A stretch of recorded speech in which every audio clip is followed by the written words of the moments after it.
Welcome to Dodgers Daily. Casey Porter here. So glad you decided to tune in. Joined by Austin Brubaker, as I am each and every Monday. Didn't have a show this Monday. Went on Dodgers Nation. That was a 3-part series with D-Mac we released, so didn't want to conflict with that. Plus, went to the farm this weekend and came back from the farm with a big old red rash or chigger bites or something. So haven't felt very good for about 3 or 4 days. Hey, Austin, thank you so much for coming in. There's a lot to talk about today. Yeah, there's a lot to talk about. Glad to see that you're feeling a little bit better. Really happy to hear that you were able to do some work with Dodgers Nation. We know that D-Mac and the crew do an amazing job over there. So excited to be able to watch those videos and excited to be able to get back into some Dodgers Daily content. There's a lot of great Dodgers content out there. There's a lot of great podcasts. There's for every different niche, whether it be prospect-wise or whatever it may be, just news-wise or whatever. But I've said many different times, D-Mac, I think D-Mac is the number one best Dodgers content creator out there. I think he covers every aspect from the details to, the daily part of it to knowing the players and all that. So it was super exciting every time I get a chance to talk and communicate with him. That is so fun. So super appreciative of him, super appreciative of Dodgers Nation. If you want, I will put the link to, there was 3 different segments. We did one long interview that he broke it into 3 segments. I will put the link to those videos in my description of this video here. So, hey, go check those out. We talk about the prospects. We talk about the possibility of the postseason roster as far as who might be on it pitching-wise. We talk about whether the Dodgers have enough offense, so a lot to talk about there. And we have a lot to talk about today. Austin, let's start with last night. It was just a microcosm of the entire year. The Dodgers just figured out a way to win. The rookies stepped up. James Outman got a hit. Ryan Pepiot was fantastic in his 6 innings.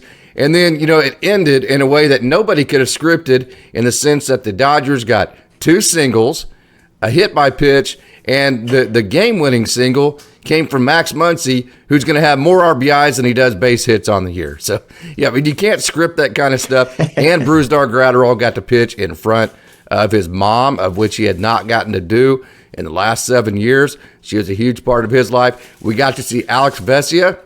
Hey, one of the things that we have been talking about here on Dodgers Daily is that, hey, take these last games and figure out how you're going to use everybody pitching-wise on the roster. One of those things we wanted to see was how is Alex Vesia going to handle high-leverage situations.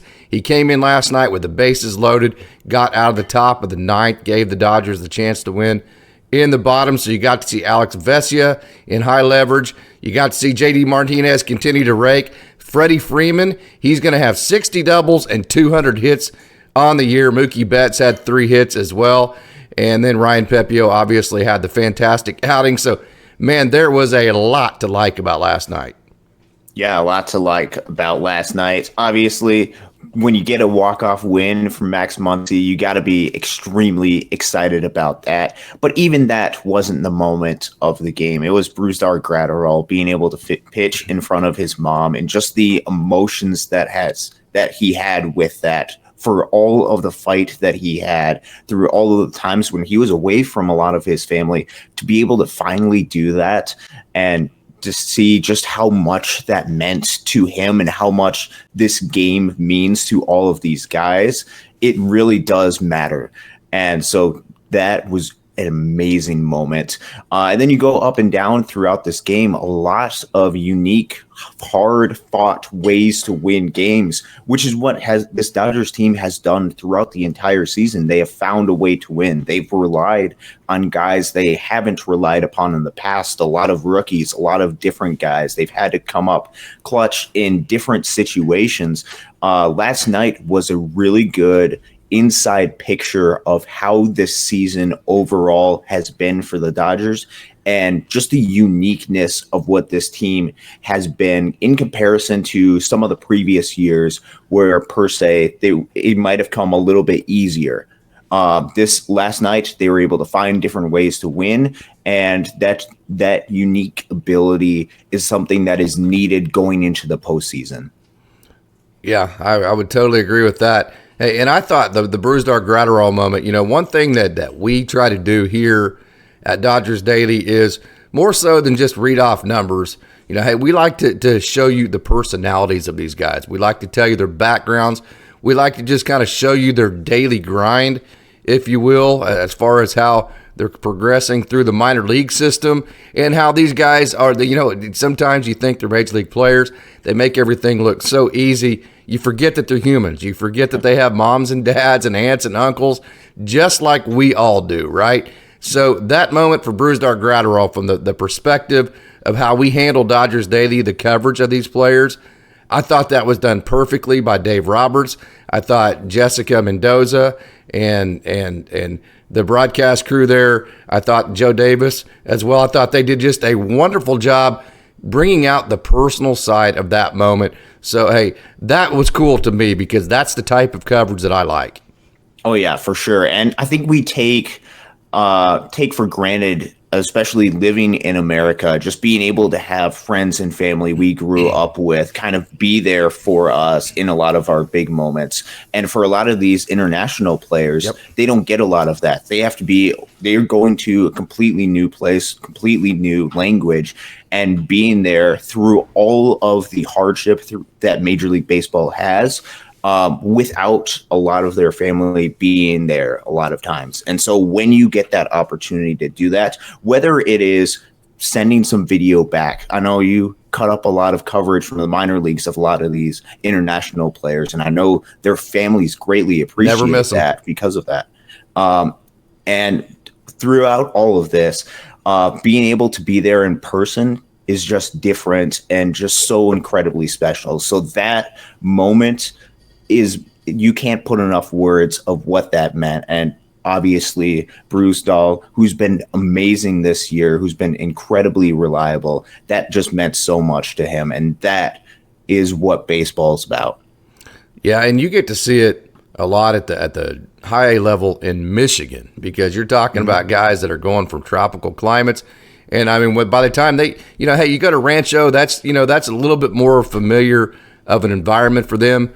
But going up to Midland, Michigan and playing for Great Lakes, that's really a change for those guys. So you get to see that process very well. So I'm sure you enjoyed that moment. Hey, let's dive into Ryan Pepiot. 6 innings, just the 1 home run to Parker Meadows, of which later in the game, in I believe it was the 7th inning, I love that confrontation between Pepiot and Meadows, because Pepiot showed you everything that he's about in terms of how he's matured. He got ahead with the changeup, which was awesome. And then, hey, he got ahead in the count like 0-2. Then he dropped the changeup. We've talked about he's been able to shape his secondaries, based on whether he needs a strike or whether he's looking for swing and miss. So he threw a little smaller changeup to get ahead. He threw a bigger changeup in an 0-2 count. Meadows didn't bite at it. Then he threw a smaller slider, then a bigger slider, and then he came with a get-me-over changeup again to get Meadows to just barely hit it on the end of the bat and fly out. I thought that sequence right there, and you could tell he threw the four-seam up in the zone with, I believe, a 1-2 count, and you could tell that home run that Meadows hit off of him was still on his mind. He hit the fly ball to left field. I thought that sequence right there just went to show exactly how much Ryan Pepiot has matured. And when you back that up with, he went 6 innings in his last performance, although he did give up the 2 home runs. So he has given up 3 home runs in his last 2 outings. Okay, and he gave up some runs in his last outing. I think Ryan Pepiot has just absolutely, to this point, slam dunked the fact that he is going to pitch in the postseason. And a really cool, one of the questions D-Mac asked was, what role? I said starter because I like the routine aspect of it. When you watch these starters get through their routine, between their long toss, between their weighted ball, their bullpens and all that, I think the rookies, it would behoove them to have that routine. I think when you piggyback a guy, you take a little bit of that away. But it was cool to see that they're really trying to, they're trying to see what they have as far as, pitching-wise in the postseason by piggybacking Ryan Pepiot last night and seeing how he would handle it. Yeah, no, for sure. And he stepped up and he's shown up for each of these moments. He showed up that he's shown the fact that he has the ability and he is forcing his way onto this postseason roster and forcing his way into the starting rotation for the postseason roster. Whether they utilize him starting in the second inning, they throw in a bullpen arm if they like some of their matchups or not, he's going to be pitching a lot for the Dodgers this postseason. And I think from what he's shown recently, I think he's going to be extremely successful. He's starting to learn that quote unquote art of pitching, as former Tigers broadcaster Jim Price used to say quite a bit. You talked about it during that at bat with Parker Meadows, just his ability to mix up different pitches, mix up different shapes of pitches, whether they're harder slider or a little bit of a shorter slider. Just his ability to find ways to get outs and also provide length on top of that, being able to go 6 innings, get it through 7 with just him and Ferguson to start the game. Ryan Pepiot is going to play a major role on this team, which going into obviously 2 months ago, didn't really expect. The season has had a whole bunch of twists and turns that we didn't expect, but one of the unexpected, or actually for us, a little bit more expected positive things is just how good Ryan Pepiot has been for this team and how much he's going to mean for them going into the postseason. The thing about him, hey, the strike throwing plus the sequencing. You know, I've went through the sequencing in a specific example, like you just said a second ago with Parker Meadows, and then the tunneling. You know, I know Jessica Mendoza hit it on that. You know, when you're throwing that four seam, and he did a great job of commanding both sides of the plate with that four seam, but he specifically did a great job on that arm side, which is the inside corner to right-handers, and then he would tunnel that changeup off that same location, and it would take a little bit of a right turn, and it was just giving the Detroit Tigers hitters fits. So, hey, the tunneling, the sequencing, the strike throwing, the mound presence, it was all there from Ryan Pepiot. So I can't explain to you how pumped I am about that. You know how big of a fan we are of his on Dodgers Daily. So, okay, the Dodgers right now on their roster, Austin, they have 14 pitchers. We know that come postseason, you can only carry 13. Of those 14 pitchers, that does include Gavin Stone. That does include Emmett Sheehan. It does not include Kyle Hurt. It does not include Michael Grove. Okay? And so where do you make the cut there? So basically you have Emmett Sheehan, you have Gavin Stone, you have Kyle Hurt, you have Michael Grove, maybe even Alex Vesia, all those guys. Somebody, you know, there's 3 of those guys that aren't going to make it. Who's it going to be, do you think? I think it's too early to tell. I think the Dodgers are going to take this right up into the end and try to figure out who's hot, because a lot of times you have to get the guys who are playing the best during those situations. So I think it's going to be who's hot, and if it's not who's hot, then it's going to come down to a decision of, do we want to take a guy who's had perhaps a little bit more big league experience, or do we want to throw out some of the different velocities, different shapes that we want? This is a little bit of a question that is above my pay grade. There's a lot of people within the Dodgers organization that are making these decisions that are gonna make the proper decisions, hopefully with in regards to this. But I think it's gonna come down to the last day of the regular season. Yeah, and I think it's also going to come down to, hey, if it's a 5-game series, if we only need 3 starters, you know, you have Clayton Kershaw, you have Bobby Miller. Those are going to be your first 2-game starters. And then it's going to come down to, we'll get to hear him in a minute, hey, Lancelynn, Ryan Pepiot, who do you want your 3rd starter to be? I think at this moment, of course, I've teeter-tottered on this almost like I did every day. It seemed like for a while when I kept talking about the bullpen earlier in the season, it just seemed like I was changing my mind every day. Coach Holt probably, we'll see if he agrees with me on this Friday, but I think if you started tomorrow, your 3 starters, my opinion, now whether you piggyback him or whether he's your bulk inning guy, whatever terminology you want to use, I think your 3 either starters and or bulk inning pitchers would be Bobby Miller and Clayton Kershaw in the first 2 games, Ryan Pepiot in the 3rd game. I think Lancelynn, I think there's still a lot of evaluation to be done on him. Yeah, no, I think you're right about this. And I've been pretty consistent as far as Lancelynn should be one of the starters in the postseason. If you were to start tomorrow, Ryan Pepiot's got to be there because he's pitching the best right now. That doesn't mean Lancelynn won't have a role in the postseason. That doesn't mean that he doesn't have the opportunity to prove himself. But right now, Ryan Pepiot has forced his way into that number 3 starter type role by his production. And the production that you have ultimately is going to determine what your role is on this team in this postseason, especially in the rotation staff. And right now, Ryan Pepiot is pitching the best. So, of course, he's going to be there above Lancelynn, even though Lancelynn could still and probably will still have some sort of impact on the Dodgers this postseason.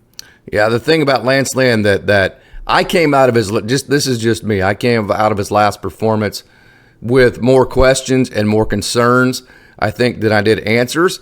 And that's because in the first 2 innings, he walked 2 guys and hit a batter. Then he also gave up a home run, which we know he has a propensity for giving up home runs. So if he's going to give you 3 free bases in the first 2 innings of a game, and have the background of giving up home runs, that's potentially giving up. You can live with the solo home runs like Pepiot gave up last night. And the reason why he gave up a solo home run, just 1 walk all night. So if you're walking 2 guys and hitting a guy within the first 2 innings of your game, and you have a propensity to give up home runs in the playoffs, that's a formula that you might end up down 4-0 before it's the 3rd inning. And I just don't think the Dodgers. I mean, of course, you have you do have the offense that can overcome that. We've seen it all year, but that's not a situation you want to be in. No, not at all. You're playing with fire when you're walking guys, when you're giving up free base runners. And this is the analogy that I've used throughout the Loons postseason is if you have a lot of base runners that are getting on, even if they're not scoring, eventually that dam is going to break. And so if you're adding in Lancelynn, who is prone to give up a lot of home runs, that makes that fire even more likely to happen if you're giving up walks, if you're giving up hit by pitches, just mistakes in command. That is a recipe for some danger, and that is a cause for some serious concern. So with him, if he's able to maintain himself, stay in the zone, be able to provide decent length, I think we're just asking for an outing of 3 runs ish. Yes.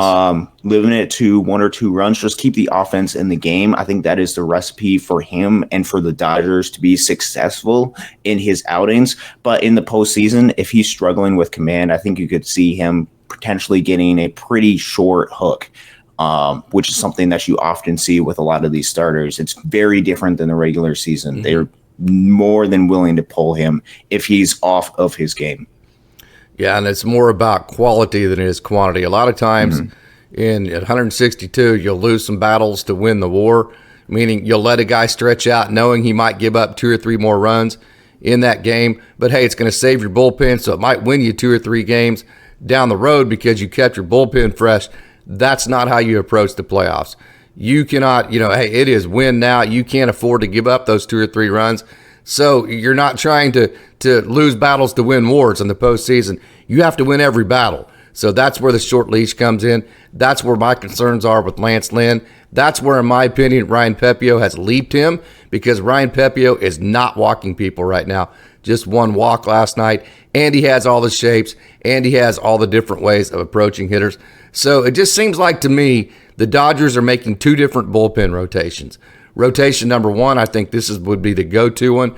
You have Brusdar Graterol, you have Ryan Brazier, Ryan Yarbrough in some form, whether it be a piggyback or whether it be maybe even an open. And then you have Ryan Brazier, and then you have Evan Phillips finishing the game. That seems like that's rotation number 1. And then, you have your second rotation where Joe Kelly might get the last 3 outs if Evan Phillips isn't available. And then you have Shelby Miller that can come in as well. You have Caleb Ferguson, and then maybe even an Emmett Sheehan or a Gavin Stone.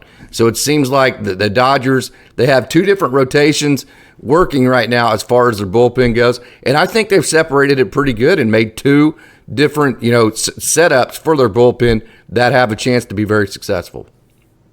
Yeah, no, then this is a time to figure how you want to get that set up. What are some of the combinations of pitchers that are just going to make it incredibly difficult for batters to go up against if you're dealing with different shapes, if you're dealing with different motions, or just something that might be slightly different that might cause the batter to lose some of his timing. All of these things, the makeup of the bullpen is something that this front office, this player development, all of this staff is working on to try to create the best possible matchups, because in the postseason, you want to have just those slight advantages, because those slight advantages can turn out huge in those big moments. So they're working on that. They're working on getting things set up. Right now, there seems to be some sort of formation of how they want to go about attacking this. We'll see how that continues to progress as they work on the last 2 or 3 weeks of the season. But how about Freddie Freeman? Okay, he's gonna have 60 doubles, 200 hits on the season. Wow, just what an amazing season he's had. How about JD Martinez? Okay, 270 on the season, 295. OPS 1192 this month, but that's not the impressive part of what he's done. He's 5 for his last 6 with 3 home runs. And I know, hey, being former with the Tigers, you're in the Michigan area, I'm sure that doesn't surprise any of you guys up there. He's 346 in his last 7 games, 327 in his last 15, 318 in his last 30. So JD Martinez has been simply fantastic. Miguel Rojas has started to hit some home runs to add with James Outman, who's been getting on base a lot. So a lot of uptrends plus Mookie Betts. He had the 3 hits last night. There's a lot of upticks to this offense right now, although they didn't score a whole lot last night. Yeah, and part of you're going to have some of those games where you don't have the run total that you are desiring, but there can still be a lot of good things that you saw on the offense, which is what we saw last night. Obviously, JD Martinez hitting all of the home runs against his former squad that gave him the opportunity and to showcase the abilities that he had most was really cool to see. Not really for Tigers fans a whole lot this time, but being able to see him show some success there, and just up and down, Miguel Rojas being able to provide some offensively is really valuable and something that just adds a little bit more to this offense. Can't say enough about Freddie Freeman, Mookie Betts. They're just simply incredible, whatever way you want to slice it with their numbers. Just phenomenal seasons, and the Dodgers are incredibly lucky to have 2 probable future Hall of Famers in their lineup starting every single day for this team during the prime of their careers. You can't ask for much more than that. To back up a little bit, I think the Dodgers are still trying to figure out the exact role for Alex Vesia and or Caleb Ferguson, and exactly, how much they're going to use or what role they're going to use those two in the playoffs. But yeah, okay, Max Muncy, I know you're a statistician, Austin, so you'll like this. Max Muncy, he has more RBIs than he has hits, which was why last night was it's like this whole season's been so unpredictable. You win a walk-off on Max Muncy getting a base hit, which was awesome. And then, hey, by the way, when Mookie Betts slid in head first, I was like, please don't get hurt, Mookie. And you could see Mookie about halfway through the slide. He was like, we're going to win the game, but please don't get hurt. And he came out of it injury-free, so that was cool. So the unpredictability of Max Muncy, who has more RBIs than he does base hits, getting a walk-off single, that was incredible. So, hey, the statistician in you, Austin, might ask, has there ever been a player in the major leagues that finished the season with more RBIs than hits? Well, there actually has been. Mark McGwire and Paul Sorrento have done that. So that's a unique situation, isn't it? Yeah, you're in a rare breed right now. And yeah, Max Muncy is obviously is a unique type of player, but kind of fits a lot with some of the more modern day players as far as some of the differences, some of the vast differences between some of the players from older generations to some of the things that they want some of their guys to do, at least part of their roster to do in this new generation. Max Muncy, you talked about more RBIs than hits. I talk about his 120 WRC plus and his almost 3 F WAR that he has going right now. All of these different things show that he is still throughout looking past some surface level stats. He still is incredibly valuable to his team, even though there might be some ups and downs, a little bit of longer valleys between some of his successes. When he does hit, he mashes. And that's what you see with the RBI total. He can come in incredibly clutch, something that is needed for this team, something that is needed for all teams, especially going into the postseason, having those clutch moments, having that history of clutch hits too. And just his ability to hit the ball hard, hit the ball far, even when that comes with an element of swing and miss, you can still find value in that. Yep, and I think I think the way that he plays offense is perfectly niched for the Dodgers. I think if you put him like with the Oakland A's or something, every time he came up, nobody was on base, and so he's striking out a lot, but then hitting a home run every now and then, and his RBIs would be way down. So then you wouldn't be able to say, well, he wouldn't have this WRC plus with those guys because he wouldn't be driving in 3 runs every time he got a home run. He'd be hitting solo home runs. So I think at that point, I think the way that he plays offense is perfectly niched for what the Dodgers need out of him in this lineup. And same with Chris Taylor. I think that's the value that they have given this club the last couple of years because they've had the type of offense that the Dodgers have needed at their spot in the lineup, because you have the Mookie Betts, you have the Freddie Freemans, you have the JD Martinez's, the Will Smiths, and guys like that can balance all that out. So that has been simply fantastic. Okay, let's get to your sweet spot. You are sitting in Cedar Rapids, Iowa. First of all, last night's game, Robo was dealing. When I went on with DMAC, he asked me one of the guys who's had the best year. I immediately went to Robo. What a great year he's had, but I've got to ask you, you're in Iowa. Did you go to the Field of Dreams? So funny enough, I was actually in Iowa about 3 months ago. Okay. So I got to go on a road trip during the summer. Got to go see Tulsa down in Springfield. As part of that, we actually cut over to Iowa first and got to go see Field of Dreams there. Got to go see the Quad Cities River Bandits in their stadium. Such good staff, good people over there. So we haven't made the stop to Field of Dreams this time. I actually, funnily enough, have to work on this trip too, and so I'm working and going to this games, just maintaining a little bit of craziness, a little bit of busy during this trip. So I haven't made it over this times, but I was there about 3 months ago. So take us through last night's game. I know it rained out. Robo was dealing. The Loons were up 1-0. Take us through. You were there, so take us through the whole thing. Yeah, no. So just a little bit of context in case you haven't had the opportunity to look at this series and look at this season through the Great Lakes Loons perspective. Great Lakes Loons, phenomenal season. Best first half ever in the Loons history.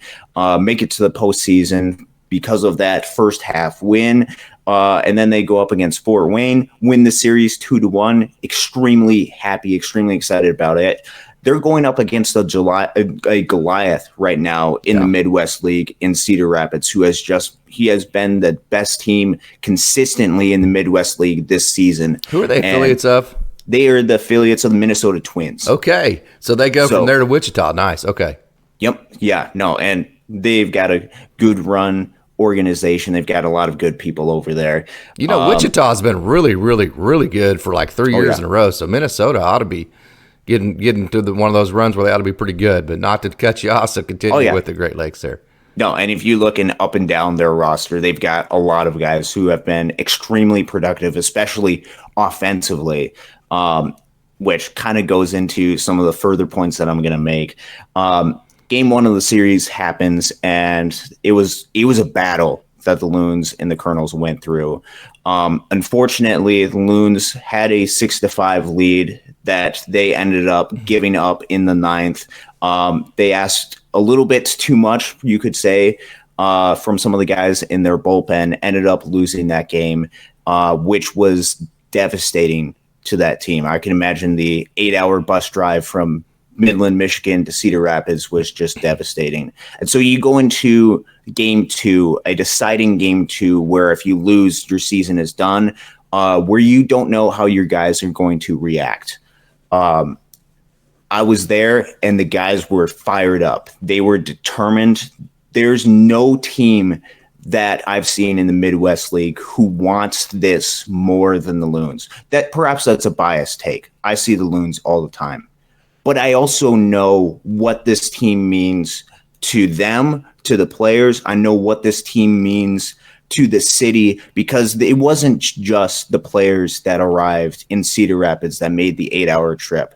They had probably all of their front office staff there. They had probably another 30 to 40 fans that made the 8-hour trip. They shut down their whole social media for a day. They shut down their whole travel with them. Yeah, they shut down their whole front office. You had guys that were there to trade sunflowers with seeds with some of the players in the bullpen. You had guys who are season ticket holders who go to every single game, make the trip to go watch this team out in Cedar Rapids. You had family members. You had other guys who were there. Just what this team means to this community, what this team means to everybody in Midland, and to what this team means to the players. It's just different. And you could see that going into that game. You could see the emotion that he has. So we go into the actual game, and obviously it's a battle. Cedar Rapids wants to win this championship incredibly bad too, just from a little bit of a different perspective. And so they get the fans there. The crowd is going nuts. And Robo is on the mound. Now, Robo has been the most consistent, reliable pitcher the Loons have had all season. Somebody that's been able to be productive, but also be able to have length, which is something that at the minor leagues you don't always get, whether that's limitations that the Dodgers set or whether that is they're just working on different stuff. Robo has been able to provide that. And it's funny enough, we talked about a week ago after his start against Fort Wayne in the playoffs, just how good he was, even in that loss. And I just spoke praises to what he was able to do. He was better than that yesterday. He was determined. He was efficient throwing strikes. He was striking batters out. He got clutch double plays. Taylor Young was able to turn double play 4-3 unassisted. And he was in this game. He was going toward. This meant so much to him because this means so much to these guys, just their competitive nature, just everything that they battled and gone through this season. Third or fourth inning, I don't remember which one. I think the fourth inning, Alex Freeland hits an absolute moonshot, and it's got to be one of the prettiest swings that you've ever seen. And the way that I was sitting over by the third base Loons dugout, and just the trajectory that baseball has. It was just amazing to watch. You could see the crowd for the Great Lakes Loons going absolutely crazy there.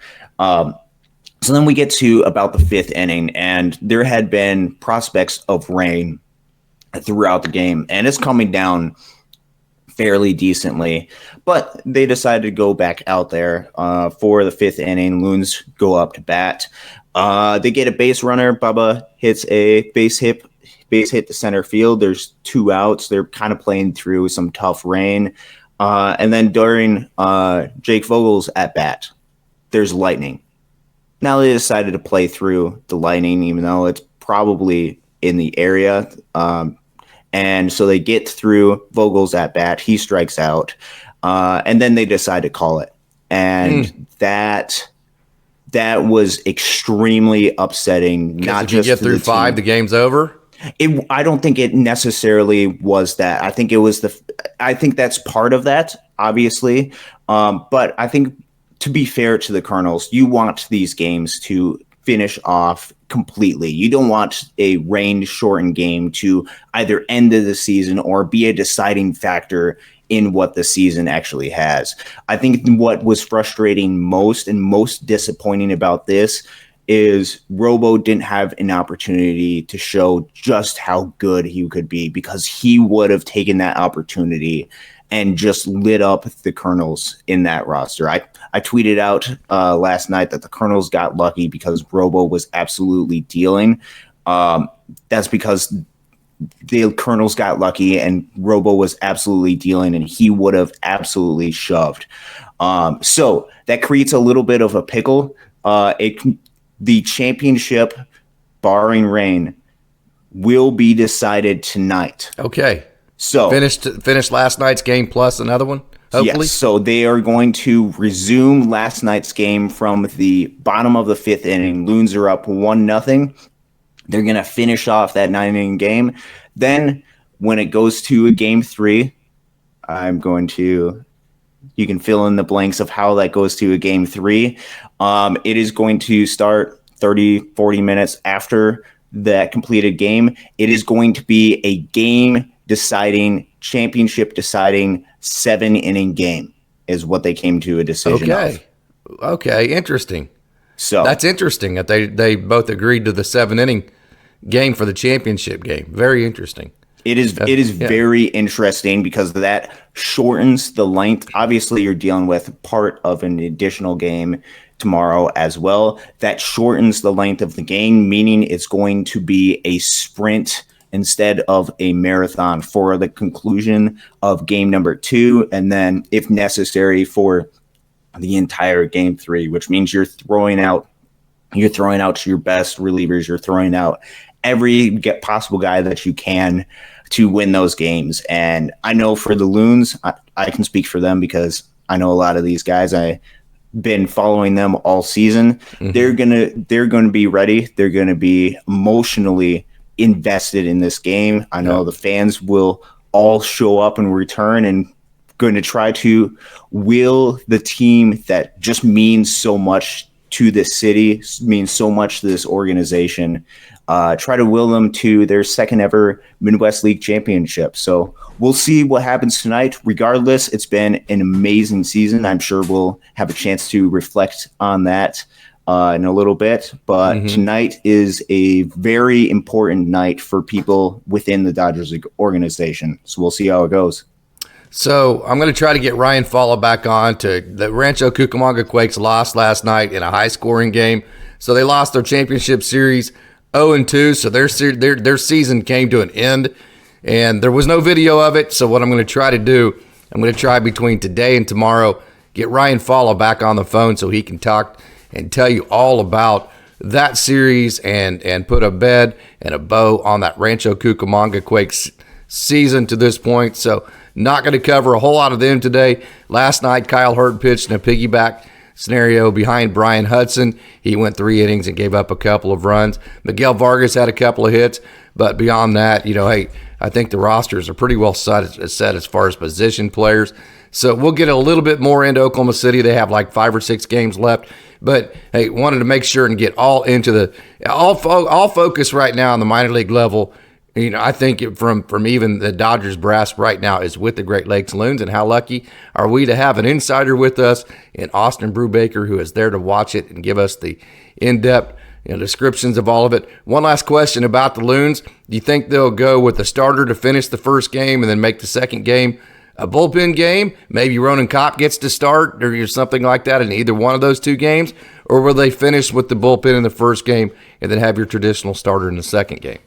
That's a really good question, and I don't necessarily know the game. Obviously, this throws a wrench into whatever they had planned for the postseason. I know they can adapt. I know they're going to utilize all of the guys in the bullpen. Jackdreyer is going to pitch multiple innings for this team, most likely. You're going to see Ronan be able to pitch probably 2 innings because he pitched on Sunday. He's had just about enough rest to where he's probably going to pitch multiple innings. They're going to throw guys out there. They're probably going to throw Michael Hobbs back out there maybe for an inning because he's been so good for this team. He's meant so much to this Loons pitching staff. Benoni's probably going to get an inning or so. You've got a lot of guys out of this bullpen that they can utilize. I think they likely go Maddox Bruns is going to pitch in some capacity tomorrow. He was the scheduled Game 3 starter, so he's going to go. You're probably going to see, and this could be a piggyback type starter, just an unusual piggyback type starter with the suspended game, potentially Jared Karros. Yep. Make an appearance.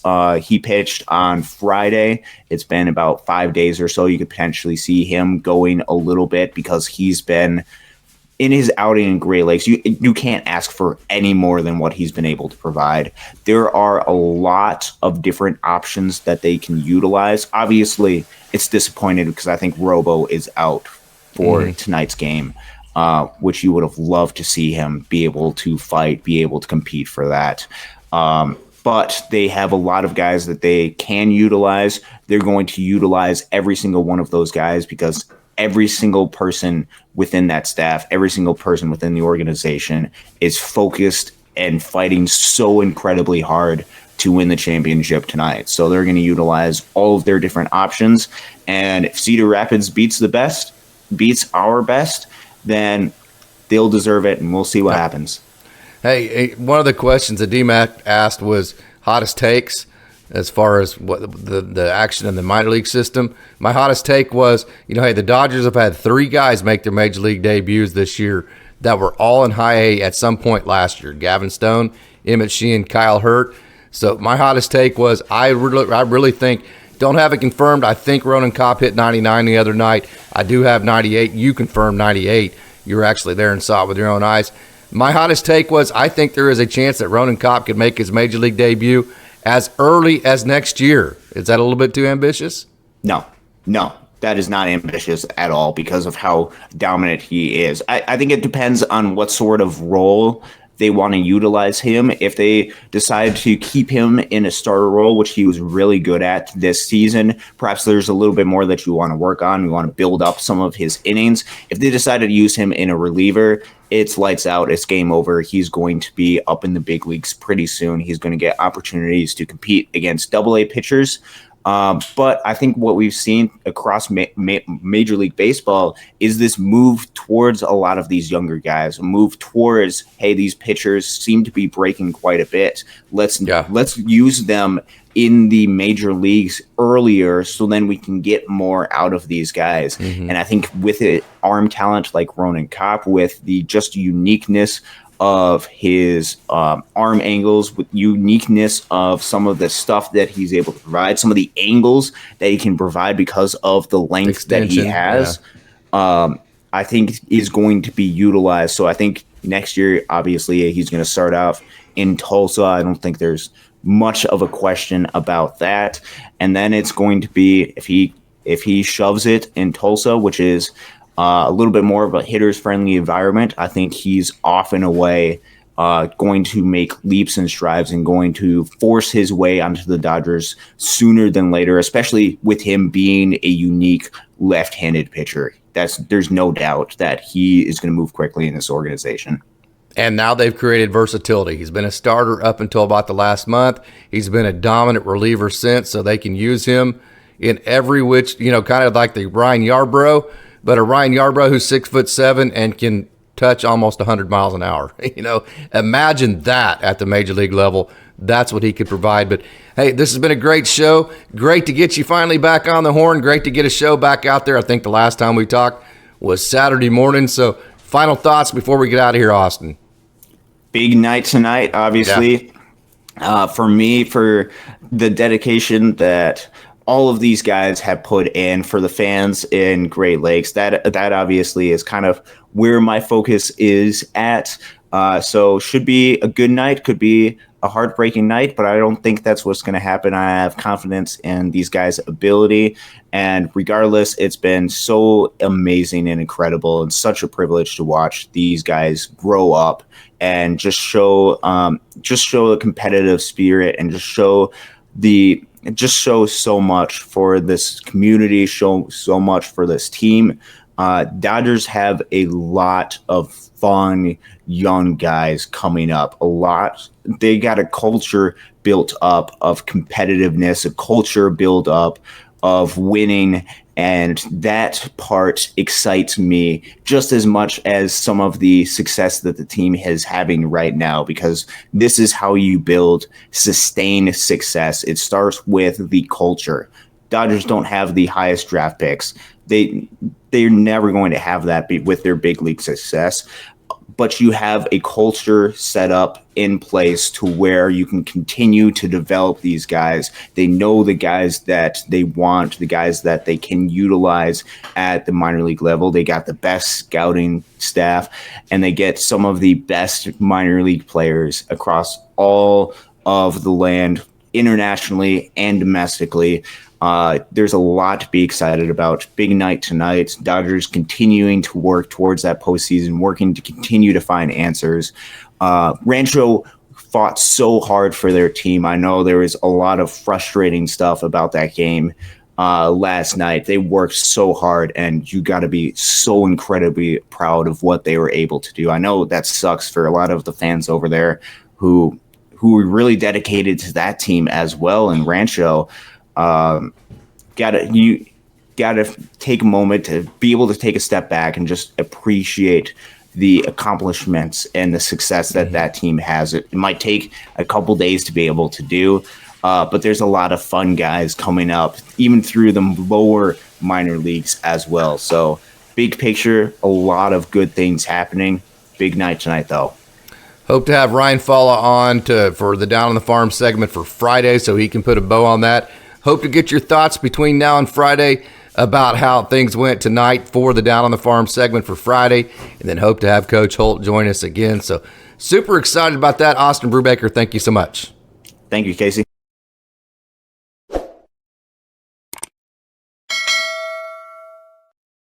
Hey fans, just a reminder that we are open for business. If you or somebody you know has a business that would like to sponsor this show, the Dodgers Daily Show, we do 3 days a week. Our Dodgers Dog Show, we do live on Wednesdays when we get around to it, and or any of our social media platforms, or dodgersdaily.net. You can either email me, leave a comment, or you can email me at dodgersdaily73@gmail.com. That's dodgersdaily73@gmail.com, or you can leave a comment or DM me. Hey, don't forget to leave a like, leave a comment, make sure and interact with this video, make sure your notifications are turned on. That way YouTube thinks this is the video that knows this is the video that is getting watched and it's something that other people like, and so it'll keep recommending it. We'll get more views and continue to grow. So another thank you to Austin Brubaker for joining, and as always, I'd like to say thank you for tuning in, and go Dodgers.